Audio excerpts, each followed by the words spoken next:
MSc, welcome to back my channel. MSc fourth semester में जो हमारा सेकंड पेपर है ग्रीन केमिस्ट्री। अब ग्रीन केमिस्ट्री में अगर हम सबसे पहले अगर हम बात करें सिलेबस की बात कर लेते हैं, ग्रीन केमिस्ट्री में सिलेबस क्या है। देखिए फर्स्ट यूनिट उसमें इंट्रोडक्शन की आती है, जो ग्रीन केमिस्ट्री की फर्स्ट यूनिट है इंट्रोडक्शन। एक मिनट रुको, मैं दूसरे उसमें दिखाता हूँ आपको, सिलेबस दिखा देता हूँ। तो मैंने लिखा हुआ है, बस सिलेबस दिखाता हूँ, ओके, पढ़ाऊंगा मैं नोट से। चलिए कहाँ फर्स्ट यूनिट इंट्रोडक्शन की। इंट्रोडक्शन में आता है introduction current status of chemistry and the environment, evolution of the environmental movement, public awareness, dilution is the solution to pollution prevention। First unit में इसका इंट्रोडक्शन पढ़ना है, फिर उसके जो इन्वायरमेंट का जो इवोल्यूशन है, इन्वायरमेंट पे क्या क्या इफेक्ट होते हैं, environmental movement, public awareness.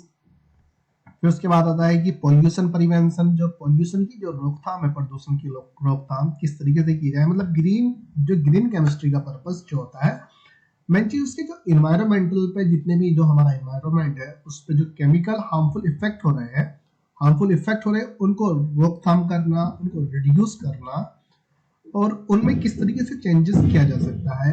Green chemistry द्वारा इन्वायरमेंटल को किस तरीके से सेफ रखा जा सकता है, पॉल्यूशन को किस तरीके से रोकथाम की जा सकती है, पॉल्यूशन प्रिवेंशन। ग्रीन केमिस्ट्री जो बताती है मोस्टली यही चीज हमें बताती है। तो सेकंड यूनिट आती है उसमें principles, green chemistry definition, green chemistry की डेफिनेशन, इंट्रोडक्शन, फिर definition, principle of green chemistry. अब जो ग्रीन केमिस्ट्री है वो उसके प्रिंसिपल पे बेसिस है, उसमें हम प्रिंसिपल की स्टडी करेंगे। 12 प्रिंसिपल है ग्रीन केमिस्ट्री के, जो है 12 प्रिंसिपल है, उसकी स्टडी में हम इसमें करेंगे। Why is this new area of chemistry getting too much attention. देख रहा है कि why is this new area of chemistry getting too much attention. जो न्यू एरिया होता है वो मच फिर आता है why should chemist pursue the goal of green chemistry. Why should chemists pursue the goal of green chemistry? The root of innovation limitation। इसकी study हम second unit में कर लेंगे। फिर आता है थर्ड यूनिट में बायोकैटालाइटिक रिएक्शन। अब जो हमारे कैटालिस्ट होते हैं, कैटालिस्ट के बेस पे जो रिएक्शन की जाती है उसके क्या बेनिफिट होते हैं, क्या उसके डिसएडवांटेज होते हैं, क्या एडवांटेज होते हैं, उसका एनवायरनमेंट पर क्या इफेक्ट होता है, ये सारी चीजें हम इसमें स्टडी करेंगे। Green chemistry using the catalytic reaction को ग्रीन केमिस्ट्री शो करता है। Introduction, fermentation breakdown and biotransformation, किस तरीके से ट्रांसफर होता है कैटालिस्ट द्वारा। Production of bulk and fine chemical by microbial fermentation, antibiotic, vitamin, biocatalyst, synthesis of industrial chemical by bacteria, construct future trends. तो इस सब की स्टडी हम थर्ड यूनिट में कर लेंगे। फिर उसके बाद आता है यूनिट 4, ग्रीन हाउस इफेक्ट। अब जो ग्रीन हाउस है, ग्लोबल वार्मिंग मेथड वगैरह तो आपने ये तो बायो में ही पढ़ा हुआ है। तो जो फोर्थ यूनिट है वो भी बहुत इजी यूनिट है, green house effect and global warming. कि जो पॉल्यूशन होता है, इन जो केमिकल है ना, ग्रीन केमिस्ट्री में हम क्या पढ़ेंगे, केमिस्ट्री के बारे में पढ़ेंगे। जो हार्मफुल हजार्डस केमिकल होते हैं, उसका ग्लोबल वार्मिंग, ग्रीन हाउस पे क्या इफेक्ट होता है। इंट्रोडक्शन, वही ग्रीन केमिस्ट्री का इंट्रोडक्शन हमें शुरू में ही पढ़ना है। इंट्रोडक्शन तो हमें पढ़ना ही है कि ग्रीन केमिस्ट्री क्या है, उसका use, application of green chemistry, उसका यूज क्या है। How the greenhouse effect is produced, major source of greenhouse gases, emission of carbon dioxide, impact of greenhouse effect on global climate, control and remedial measure of greenhouse effect. Global warming, a serious threat, important point। इसका effect क्या है, इसको किस तरीके से control किया जा सकता है, किस तरीके से मेजर उसको कंट्रोल किया जाता है। जो भी ग्लोबल वार्मिंग होती है हमारी, और जो green house effect, green house है उस पर क्या क्या इफेक्ट, हमारे जो टॉक्सिक एलिमेंट्स होते हैं, टॉक्सिक केमिकल रिएक्शन होती है, उनका क्या इफेक्ट पड़ता है वो हम 4th यूनिट में कर लेंगे। फिर आता है इसमें लास्ट में 5 यूनिट ग्रीन एनालिटिकल मेथड।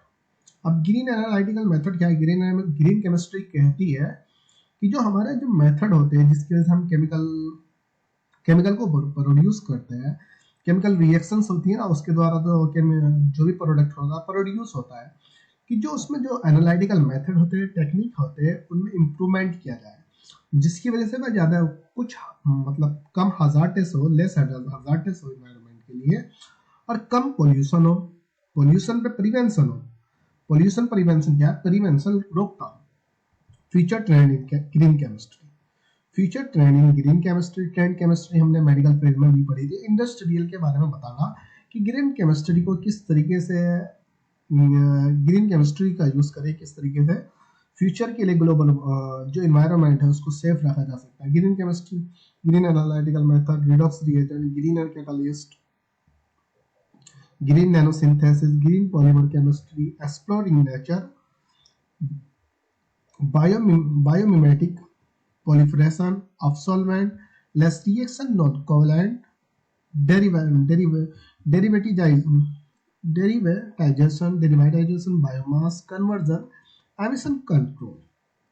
अब इसमें जो ग्रीन एनालिटिकल मेथड है तो इसमें काफी सारी रिएक्शंस को दिखाता है कि मतलब अगर ग्रीन केमिस्ट्री के अकॉर्डिंग अगर हम चलते हैं तो हम इन्वायरमेंट को बचा सकते हैं, जो हार्मफुल इफेक्ट को हम बचा सकते हैं, हजार्डस इफेक्ट को हम बचा सकते हैं, कि जिसकी वजह से जो हजार्डस केमिकल होते हैं, जो हजार्डस मतलब जो हार्मफुल केमिकल्स होते हैं, उनसे हमें बचा जा सकता है।